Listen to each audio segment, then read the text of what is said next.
Hey, good morning, folks. It's Mike. Thanks for jumping on here with me this morning. You know, we've been talking for a while now about target audiences, niches, areas of focus. I don't care what you want to call it.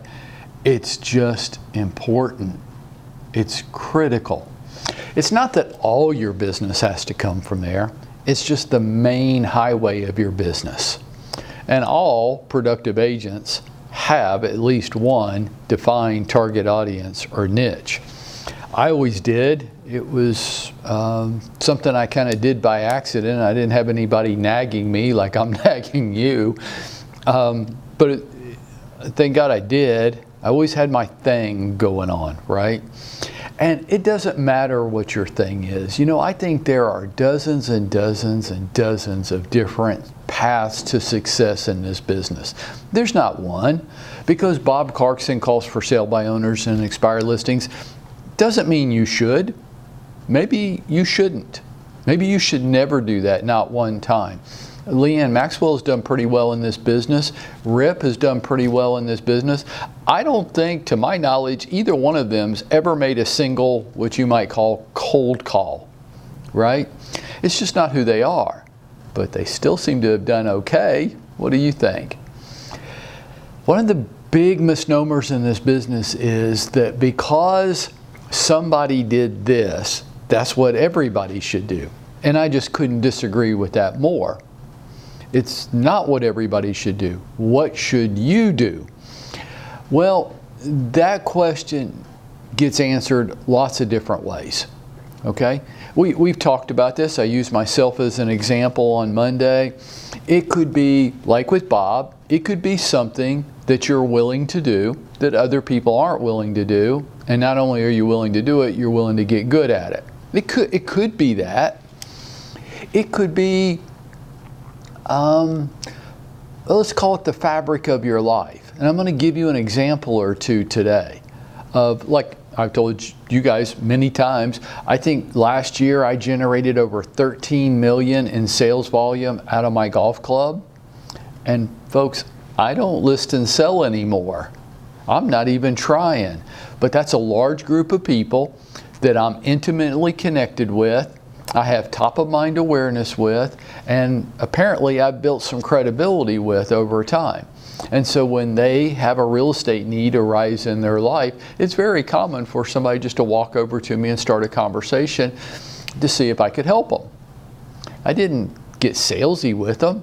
I didn't hand them a business card. As a matter of fact, I have never told anybody at my golf club what I do for a living, yet everybody knows. And that's what I'm talking about. Because somebody else did something successfully doesn't necessarily mean that's what you should do. Maybe you shouldn't do it at all, but maybe there's things that you could do that those people couldn't do. I think there's over 100 different ways that I can think of to be successful in this business. Here's an example for you. In a conversation earlier this week with Steve Danino, he and I are talking about this. And then we just start talking about him. And if you know Steve, you know that Steve's a painter. He's an artist. I have one of his paintings hanging in my living room. I just liked it that much. It says something to me. And all that's just to say that I think Steve's a pretty good artist. But for whatever crazy reason, Steve decided at some point in his life that he also wanted to be a real estate agent. How do those two things go together? So Steve and I, we've been talking about this for a long time, and sometimes it does take a long time for things to appear. And we just start joking around, and because you know Steve likes to joke, and I like to tease, so that's usually we can spend a whole hour just joking and teasing each other. But through the conversation, we start talking about lofts.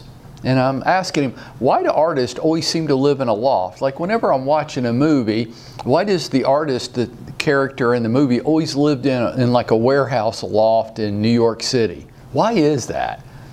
And he tells me, he says it has something to do with the high ceilings and the light and just the atmosphere of it. And not only is that true in movies, but artists tend to drawn to that type of living themselves.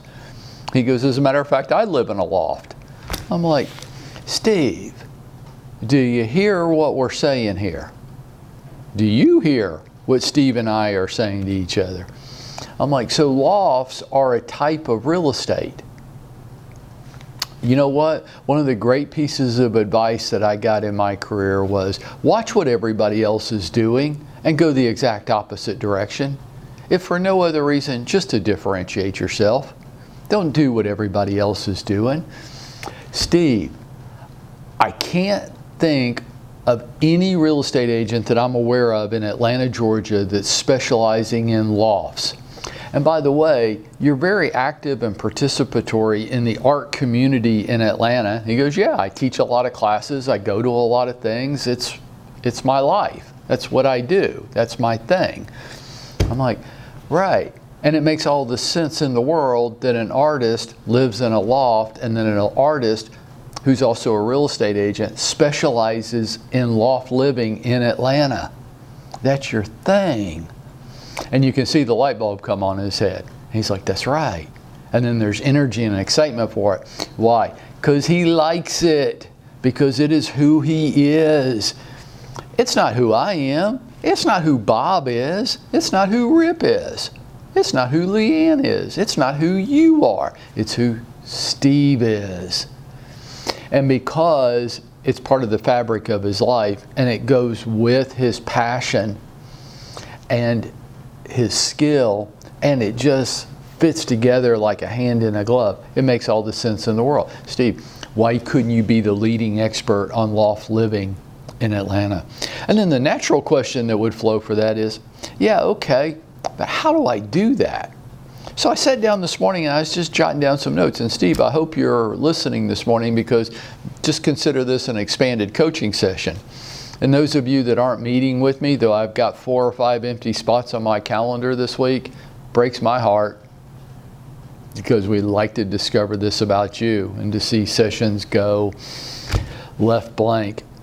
But anyhow, here's what I jotted down. What could Steve do? Well, Steve could form some Facebook groups specifically focused on loft living in Atlanta, couldn't he? And he could go to his artist community and ask them to follow his group, couldn't he? He could focus his social media post in on the different types of loft communities in Atlanta. He could have a YouTube channel that showed videos of all the different kinds of loft living and the different price ranges and options that people that are drawn to that lifestyle might have. He could have a specific newsletter targeted to loft living in Atlanta. He could have a podcast every week on loft living in Atlanta that he asked everybody in the artistic community to follow. He could have a blog that did the same thing. He could have an online ad campaign geared towards loft living in Atlanta. He could be attending and highly participatory in all the events going on around these loft living. And I'm running out of breath and I'm not done. My point is this. Hey, Stevie D, when you want to, you will. And I think Steve wants to. I think he likes this. I think he has an energy and an enthusiasm about it. For whatever reason, Bob likes cold calling for sale by owners and expired listings. And you might walk away from that shaking your head, but he doesn't. He likes it. Stevie D likes lofts. He's an artist. He wears a beret. It makes all the sense in the world. It may not be your thing. That's why he should do it.